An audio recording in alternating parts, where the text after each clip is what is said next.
좋습니다. 여러분 이런 말 들어보셨습니까? 보기 좋은 떡이 먹기도 좋다. 근데 이 말이 참 앞뒤가 안 맞는 것 같긴 합니다. 그렇죠?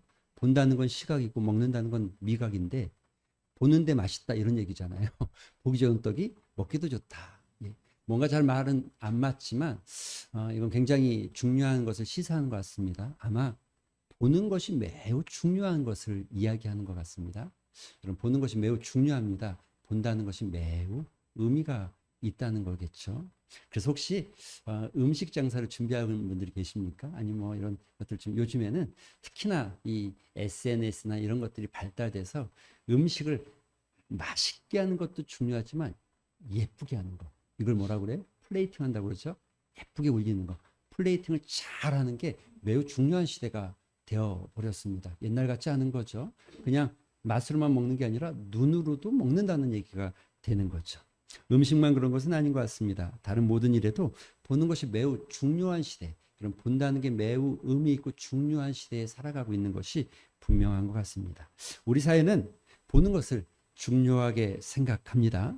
제가 요즘 그런 의미에서 사실 요즘이 아니고 조금 읽기 시작한 지 좀 됐는데 진도가 잘 안 나가는 책이 하나 있어요. 진도가 뭐 별로 이렇게 뭐 읽다 말고 그래서 그런지 모르겠지만 또 한반부를 준비하면서 다른 걸 좀 봐서 그런지 모르겠지만 이 그 최진석 교수님이라고 서강대 명예교수인데 철학과 교수입니다. 그분이 쓴 책 중에 탁월한 사유의 시선이라는 책이 있어요. 근데 부제가 재밌어서 제가 읽기 시작했는데 부제가 이렇습니다. 시선의 높이가 삶의 높이를 결정한다. 이런 거예요. 시선의 높이가 삶의 높이를 결정한다. 이런 부제가 붙어 있어요. 뭐 재밌어 보이잖아요. 그래서 들여다보기 시작했는데 이야기는 간단합니다. 여기 아직 제가 다 안 읽었으니까 잘 모르겠습니다. 앞에 지금 1장 읽어가고 있어요. 1장 읽어가고 있는데 1장의 내용을 보면 이렇습니다. 철학을 한다는 게 철학자들의 어떤 그 사유를 배운다는 게 그들이 말하고 있는 게 그들의 이야기를 외우거나 듣는 게 중요한 게 아니라 그들의 시각으로 세상을 보는 법을 배워가는 거다. 이런 의미를 좀 담고 있더라고요. 그들의 시각으로 세상을 본다. 그러니까 철학자, 거장의 시선으로 세상을 본다. 뭐 이런 의미가 좀 담겨져 있는 것 같습니다. 그런 의미에서 이거 꽤 도전적인 책인 것 같고 철학자의 시선으로 본다. 철학자의 시선으로 우리가 사유하기 시작하고 세상을 본다. 다른 말로 믿음으로 본다고 하면 그리스도인의 시각으로 세상을 본다. 그리스도인의 시각으로 살아간다. 이건 도대체 무엇을 이야기할까? 이런 생각이 좀 들어지기 시작했습니다. 여러분 읽은 이 본문의 이야기는 사실 조금 깊이 봐야 할 것인데 30장이지만 이야기의 시작은 아마 27장 정도부터 보아야 정확하게 알 수 있는 내용들이 좀 있는 것 같습니다. 다윗이라는 사람은 우리가 너무나 잘 아는 사람입니다. 아주 훌륭한 왕이었고 매우 뛰어난 지도력을 가지고 있었고 또 하나님께 칭찬들었던 내 마음에 합한 자라고 표현하는 유일한 사람이 있다고 하면 다윗이라고 말할 만큼 하나님이 다윗을 그렇게 사랑했던 인물이죠. 그런데 그의 삶을 들여다보기 시작하면서 우리가 만나는 것은 그의 삶이 어떻게 변해가고 있는지 어떻게 달라져가고 있는지를 들여다볼 수 있고 그의 삶이 달라진다는 것은 그의 시각이 어떻게 달라지고 있는지를 볼 수 있고 배울 수 있는 것 같습니다. 다윗이 처음부터 아주 거장의 모습이거나 신앙의 거목은 아니었던 것 같습니다. 여러분 이야기의 시작을 좀 살펴보면 이렇습니다. 27장에서부터 살펴보면 다윗은 십광야라는 곳 26장이죠. 십광야에서 사울을 죽일 수 있는 기회가 있었는데 죽이지 않죠. 죽이지 않았습니다. 그리고 죽이지 않고 왜 죽이지 않았냐 그랬더니 여호와께서 기름 부은 자를 내가 어찌 해할 수 있습니까? 이런 믿음의 고백을 하고 있어요. 이런 믿음의 고백을. 여러분 놀라운 고백이죠. 분명히 자기를 죽일 수 있는 사람임에도 불구하고 죽이지 않았다는 거예요. 그 놀라운 고백이 있은 다음에 사울이 이렇게 고백해요.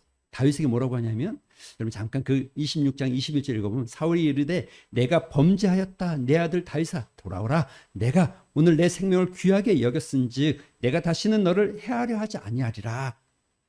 다른 말로 하면 이제 다시는 너를 죽이거나 너를 해코지하지 않겠다. 내가 생각해보니 너가 나보다 더 옳고 내가 더 못된 사람 같은데 이제는 내가 더 이상 너를 쫓지 않겠다.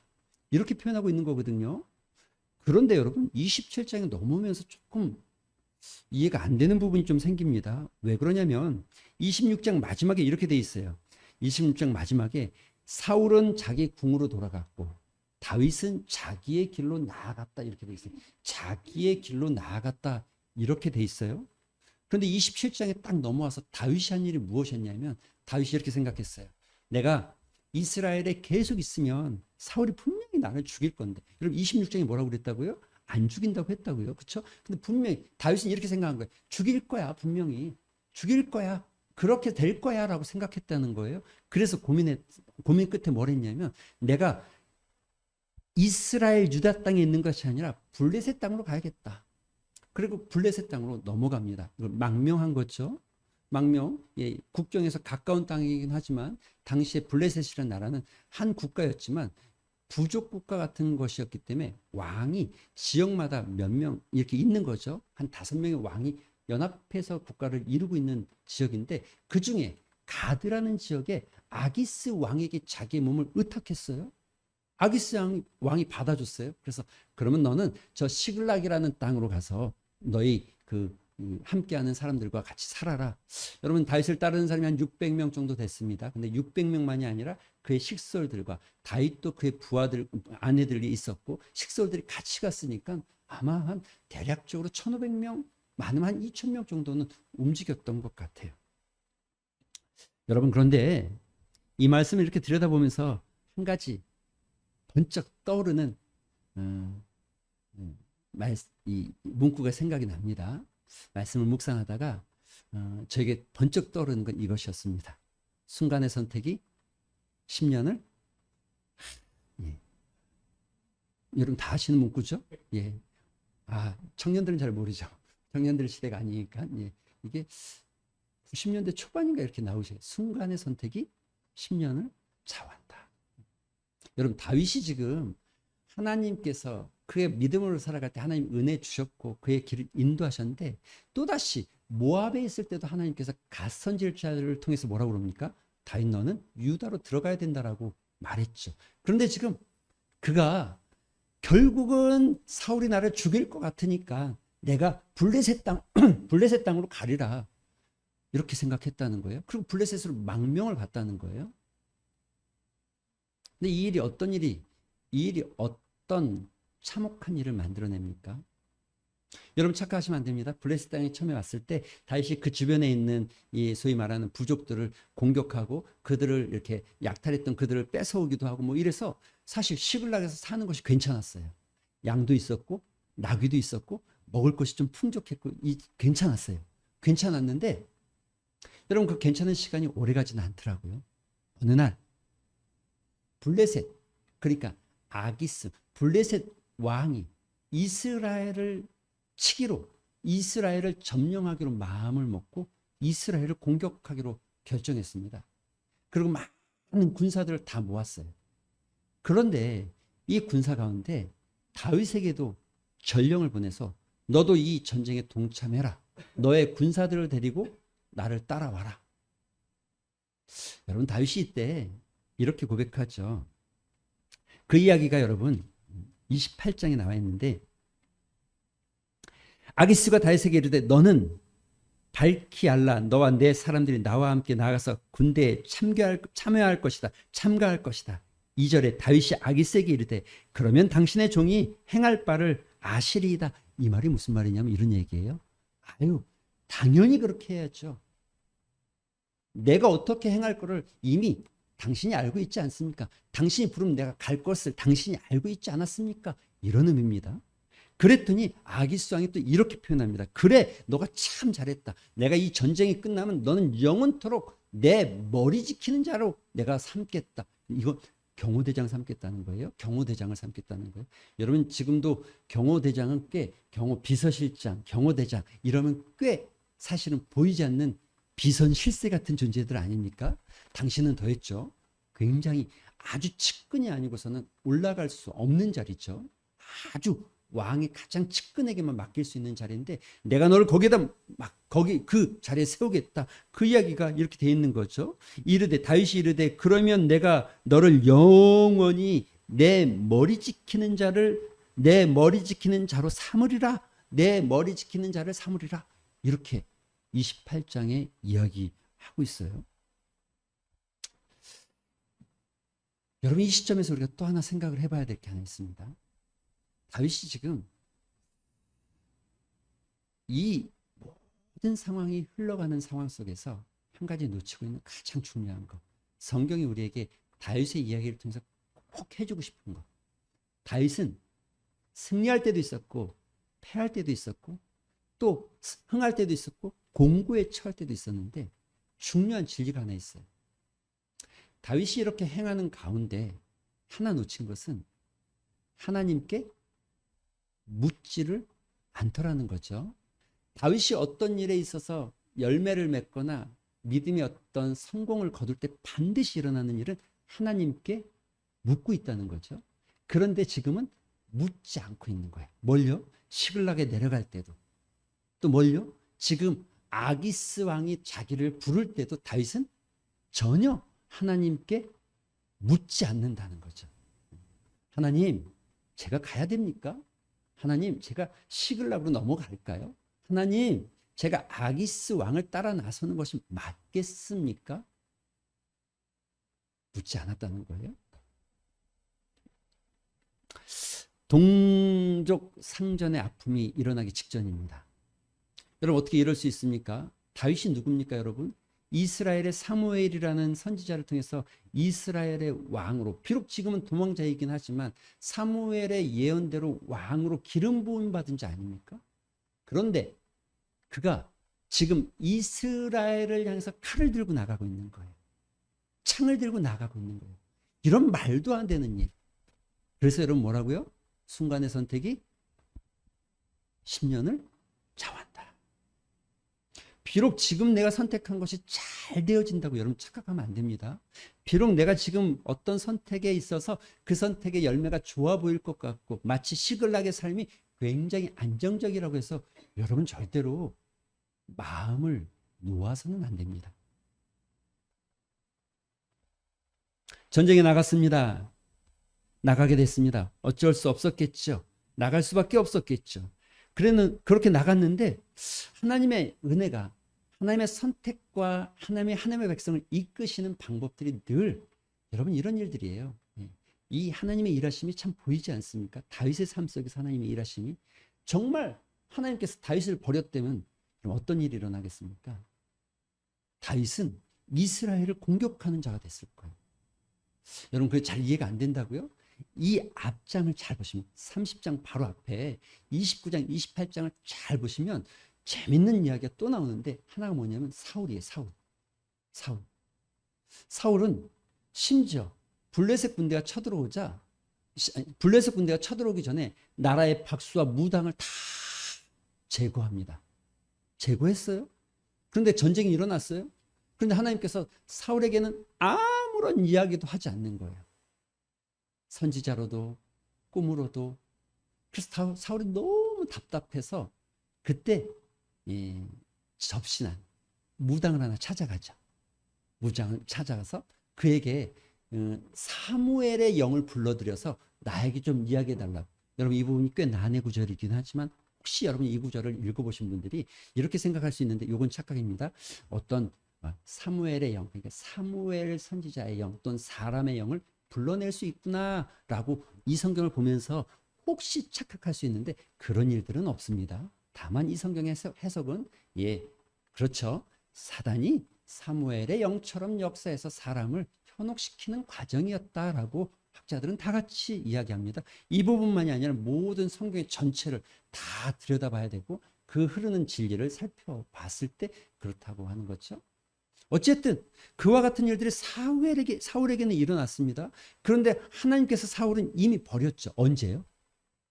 사무엘상 15장에 이 사건이 아말렉 사건입니다. 아말렉 사건. 하나님께서 어느 날 사울이 왕이 됐을 때 사울에게 이렇게 말했어요. 야 사울아, 내가 저 아말렉 저 사람들을 좀 쳤으면 좋겠다. 저 사람들이 저희 광야에서부터 이스라엘 백성들을 못 살게 하고 늘 비열하게 살았는데 저들을 쳐서 완전히 진멸해라 했는데 사울이 완벽하게 진멸 안 해요. 완벽하게 안 합니다. 그때 하나님께서 사울을 버렸다 이렇게 표현했죠. 어쨌든 이야기는 이렇게 시작이 됐습니다. 다윗이 하나님께서 인도하신다는 놀라운 은혜는 그가 칼을 들고 어찌할 수 없는 세상의 어떤 큰 힘 같은 것이 자기를 이끌어가는 것처럼 나는 선택할 수 없고 나는 어떤 결정권이 없는 사람처럼 나아가는 그 순간 아기스 왕에 있는 장군들이 이렇게 말하기 시작했어요. 아니 저 사람이 누구야? 다윗 아닙니까? 사울은 천천히요 다윗은 만만이라고 말하는 그 다윗 아닙니까? 다윗이 우리와 같이 우리 편에서 싸운다고 말도 안 됩니다. 만약에 전쟁에 나갔는데 다윗이 변심하여서 마음을 바꿔서 우리를 공격하면 앞에도 이스라엘 군대가 오고 뒤에서도 이스라엘 다윗의 군대가 우리를 포위하면 매우 공경에 빠질 것이 분명한데 나는 다윗 군대랑은 같이 나갈 수 없습니다. 여러분 이게 누구의 입에서 나온 이야기냐면 다윗의 입에서 나온 게 아니고 이스라엘의 입에서 나온 게 아니고 블레셋의 방백들의 입에서 나온 이야기예요. 누구 때문에요? 다윗 때문에. 다윗 때문에. 하나님께서 다윗을 어떻게 만들어 가시는지 여러분 보시면 됩니다. 다윗 때문에 이스라엘 블레셋 방백들이 블레셋의 장군들이 이런 이야기를 했다는 거예요. 어쩔 수 없이 다윗이 내가 정말 가드왕 당신을 도와서 내가 전쟁에 나가고 싶었는데 어쩔 수 없이 제가 지금 갑니다. 이런 이제 고백을 하고 다시 시글락으로 돌아가는 거예요. 시글락으로. 그런데 여러분 끔찍한 일은 여기서 일어난 겁니다. 시글락에 도착했더니 어떤 일이 있었어요? 그동안 일궈온 어떤 보금자리 시글락 완전히 무너졌어요. 폐가가 되어 있습니다. 심지어 그동안 모았던 양과 소, 말, 나귀들은 다 탈취된 것에서 끝난 것이 아니라 가족들, 어린아이에서 노인까지 싹 다 누가요? 누가 잡아갔어요?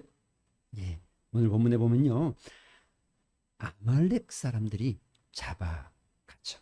아말렉이 시글락을 공격해서 다윗이 없는 틈, 다윗과 다윗의 군대가 없는 틈을 타서 아말렉이 다윗의 가족과 거기에 있는 모든 사람들의 가족을 노예로 끌고 가는 일이 벌어진 겁니다.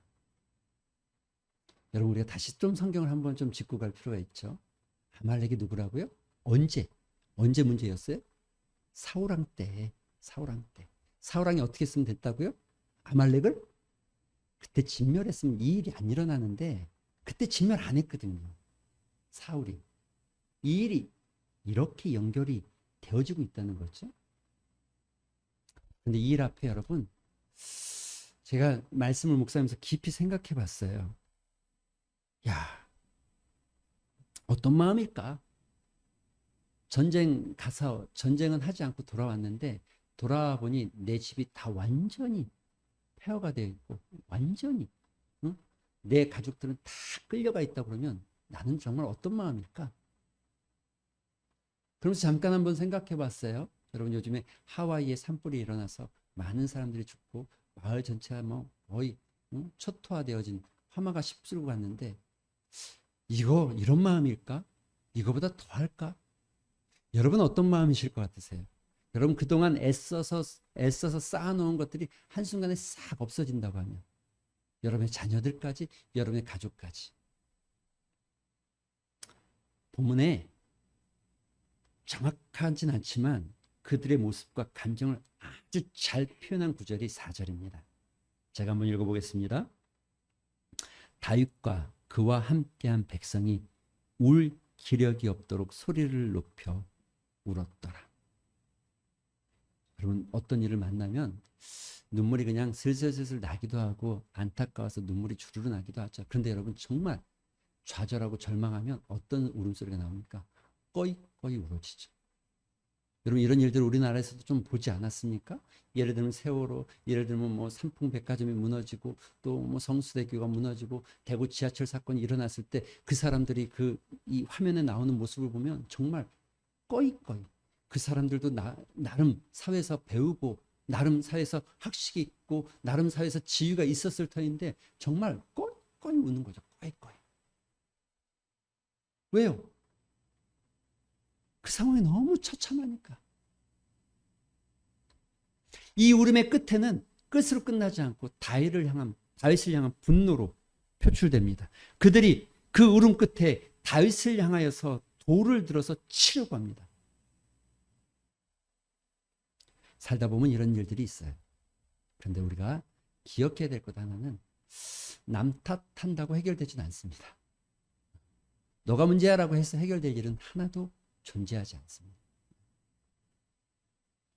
그럴 때 우리 마음 안에 무엇인가 원망의 화살을 돌릴 만한 곳을 찾고 무엇인가 내가 누군가로부터 내 분노를 표출해낼 곳을 찾아내고 싶겠지만 그런다고 해서 해결되는 것은 아닙니다. 다윗은 지금 사면 초가에 처했습니다. 그야말로 터전은 잃었고 자기를 따르던 군사들은 자기를 향해서 돌을 치려고 하고 백성들은 목 놓아 울면서 꺼이꺼이 울면서 지금 그 슬픔을 이겨내지 못할 만큼. 근데 여기서 변수가 생겼죠. 성경은 여기서 이렇게 끝나버리면 다윗의 실패인데 여기에서 여러분과 제가 오늘 읽은 이 말씀 6절 백성이 자녀들 때문에 마음이 슬퍼 다윗을 돌로 치자 하니 다윗이 어떻게 크게 다급했다. 다급한 마음이 있었어요. 아주 급한 마음이 있었어요. 그런데 그 다음에 어떻게 했다고요? 그의 하나님 여호와를 힘입고 용기를 얻었더라. 할렐루야. 여러분이 저 묵상에 이 여호와 하나님을 힘입었다는 게 도대체 어떤 것일까? 나는 도대체 어떤 것이 이렇게 표현하는 것일까? 어떤 말씀일까? 어떤 모습으로 표현하고 있는 걸까? 고민했어요. 성경을 찾아보고 성경을 찾다 보니까 이렇게 원어 성경도 좀 찾아보니까 그 의미가 한 가지에 깨달은 게 있었어요. 그것이 뭐였냐면 다윗이 여호와 하나님을 힘입었다 이 표현이 여호와 하나님 안에서 이런 뜻을 담고 있어요. 하나님 안에서 힘을 얻었다. 그동안 다윗의 삶에는 여러분 자기의 위치에서 세상을 바라보는 삶의 자리, 문제를 해석하고 또 어떤 비전을 꿈꿔보고 자기의 삶을 생각하는데 하나님 안에 있다는 건 도대체 뭘까? 하나님 안에 있다는 것은 그분의 보호하심만을 말하는 것이 아니라 이제 하나님의 편에 서서 볼 수 있는 시각을 갖게 되어지는구나. 아주 옛날 영화 속에 여러분 죽은 시인의 사회라는 영화 보신 적 있습니까? 거기에 나오는 선생님, 선생님 이름은 잘 기억이 안 나는데, 그 선생님이 어느 날 학생들을 가르치다가 책상 위로 올라갑니다. 그리고 이야기하죠. 야, 이 위에 올라와봐. 내가 왜 여기 섰는 줄 알아? 내가 왜 여기 서 있는 줄 알아? 내가 여기 서 보면 사물이 다르게 보여. 책상 위에서 보는 것은 책상 아래서 보는 거랑 달라. 못 믿겠으면 올라와봐. 물론 그 선생님은 학생들에게 어떤 예술적 영감을 깨우쳐주기 위해서 표현한 말이었습니다. 그런데 여러분, 내가 위치가 바뀌면 내가 서 있는 곳이 달라지면 시각이 바뀝니다. 보는 것이 달라집니다. 새롭게 해석되어집니다.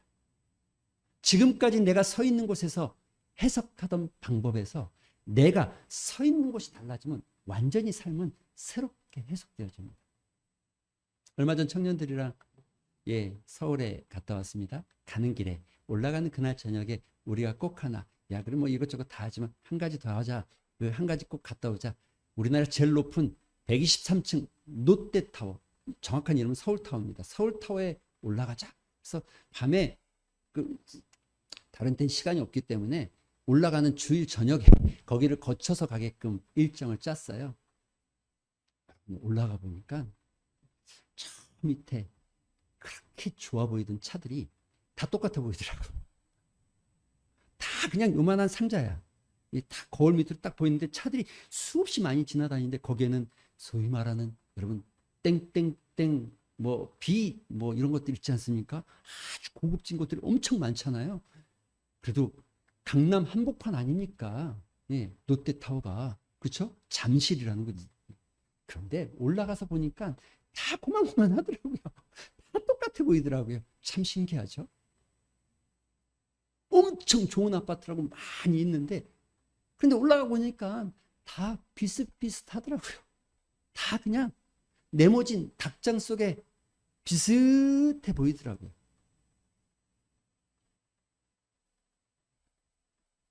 시각이 바뀌면 삶이 바뀌어집니다. 내 위치를 조정하는 것. 여러분 인생의 시각이 새롭게 바뀌어지는 역사가 일어나죠. 다윗은 그 순간 여호와 하나님 안에서 새롭게 바라보기 시작했어요. 또 하나 하나님 안에 있다는 이 의미가 무엇입니까? 예, 이것은 또 하나 중요한 거 있죠. 나와 같이 있는 사람이 누구인지, 지금까지 내가 속해 있는 곳이 어디였는지와 나랑 같이 있는 사람이 누구인지, 나와 같이 있는 존재가 누구인지를 알게 되는 거죠.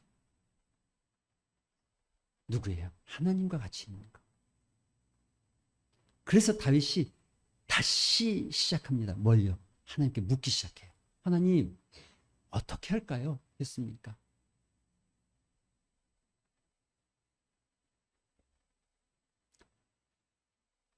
물론 이 이야기는 다윗이 다시 아말렉을 쫓아가서 그들이 탈취한 물건들을 다 뺏어오고 하나님의 은혜가 흘러가는 역사가, 그리고 이 계기는 결국 다윗이 헤브론이라는 곳에서 왕이 되어지고 이스라엘의 왕이 되는 기틀이 되기 시작합니다.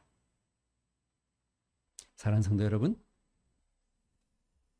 삶은 어떤 시각으로 보는가가 매우 중요합니다.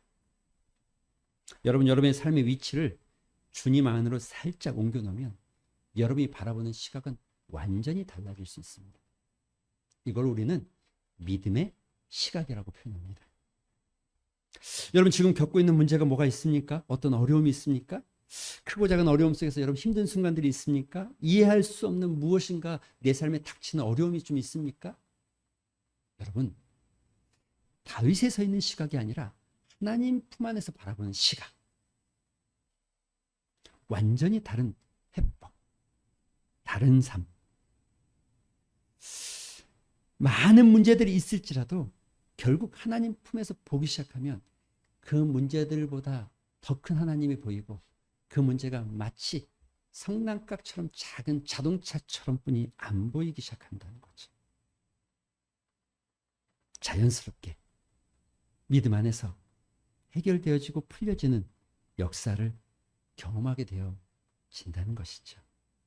우리가 이 말씀 안에서 한 가지 마음속에 깊이 생각해야 될 것, 한 가지 마음속에 깊이 간직해야 될 것, 여러분의 삶의 위치를 조금만 바꿔보시면 됩니다.